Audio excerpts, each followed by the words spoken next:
വയനാട് ദുരന്തബാധിതർക്കായി ചൂരൽമലയിൽ നിർമ്മിച്ച വീടുകളുടെ കൈമാറ്റം വലിയ ആഘോഷമാക്കി മാറ്റാൻ മുഖ്യമന്ത്രി പിണറായി വിജയൻ ആഗ്രഹിച്ചിരുന്നു.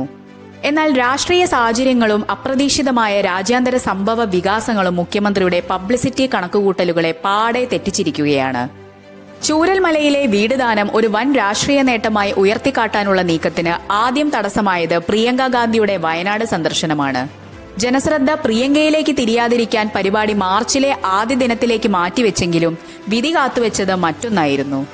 ഫെബ്രുവരി അവസാനം നിശ്ചയിച്ചിരുന്ന പരിപാടി പ്രിയങ്ക ഗാന്ധിയുടെ സാന്നിധ്യം മൂലം മാറ്റിവെച്ചതോടെ മാർച്ച് 1-ാം തീയതി കേരളത്തിന്റെ ശ്രദ്ധ മുഴുവൻ ചൂരൽമലയിലായിരിക്കുമെന്ന് സർക്കാർ ഉറപ്പിച്ചിരുന്നു. എന്നാൽ പശ്ചിമേഷ്യയിൽ അമേരിക്കയും ഇസ്രായേലും നടത്തിയ മിസൈൽ ആക്രമണവും തുടർന്ന് ഇറാന്റെ പരമോന്നത നേതാവ് ആയത്തുല്ല അലി ഖമേനി കൊല്ലപ്പെട്ടെന്ന വാർത്തയും ലോകത്തെ ആകെ പിടിച്ചുലച്ചു. ഇതോടെ കേരളത്തിലെ മാധ്യമങ്ങളുടെയും ചാനലുകളുടെയും ശ്രദ്ധ പ്രാദേശിക വികസനങ്ങളിൽ നിന്ന് മാറി ലോക രാഷ്ട്രീയത്തിലേക്ക്